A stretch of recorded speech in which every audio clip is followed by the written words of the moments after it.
এই ক্ষেত্ৰত আপোনালোকে যিহেতুকে আজি নাৰী শক্তি আপোনালোকে দেখুৱাই ওলাই আহিছে, কি ক'ব এই ক্ষেত্ৰত? এক দশম শ্ৰেণীৰ ছাত্ৰ এই ক্ষেত্ৰত এটা কথাই ক'ম, আমাৰ নাৰীৰ ওপৰত যি অত্যাচাৰ হৈছে সেই অত্যাচাৰ বন্ধ হ'ব লাগে। অসম চৰকাৰে ইয়াৰ কঠোৰতম শাস্তি বিহিব লাগে তেখেতসকলক, যি নিকৃষ্ট মানসিকতাৰ যি পুৰুষ।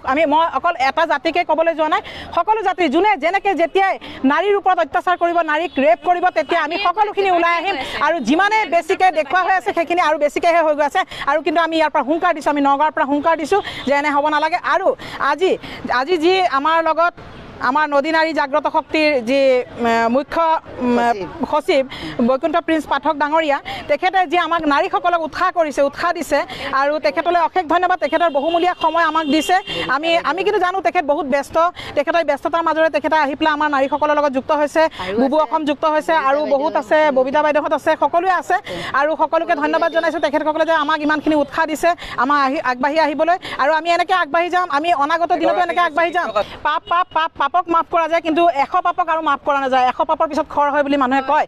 আৰু সেয়েহে এতিয়া কথা হ'ল, যি আমাৰ নাৰীৰ ওপৰত যি অত্যাচাৰ হৈছে, এয়া এক মৌমিতা হত্যাকাণ্ডৰ পিছত আজি নগাঁৱৰ ঢিঙত যি নাৰকীয় ঘটনা হৈ গ'ল, আমি দিছোঁ কিন্তু একদম সাৱধান হওক, সেই নৰপিশাচসকল সাৱধান হওক, নহ'লে কিন্তু ঢিঙত বুলি নহয়, গোটেই অসমত, গোটেই ভাৰতবৰ্ষৰ নাৰী আজি নিৰ্যাতিত, গোটেই ভাৰতবৰ্ষৰ নাৰী আজি নিৰ্যাতিত। অকল অসমৰ কথা নকওঁ, আমি অসমত থাকোঁ কাৰণে আমাৰ অসমখনে আমাৰ, সেইখন নহয়, গোটেই ভাৰতবৰ্ষখন আমাৰ। গোটেই ভাৰতবৰ্ষৰ নাৰী আজি হয় সংবিধানখন সলাব লাগে, সলাব লাগে। বিলাকক যেনেকৈ বাহিৰত এনকাউণ্টাৰ কৰে, যেনেকৈ ডিঙি কাটি দিয়া হয়, আৰু মই সেইটোকে ক'ব বিচাৰোঁ, গতিকে তেখেতসকলকো সেই তেনেকুৱা শাস্তি দিলে হয়তো আমাৰ ইণ্ডিয়ান যিটো ল আছে সেইটো চেঞ্জ কৰিব লাগে মোৰ মতে।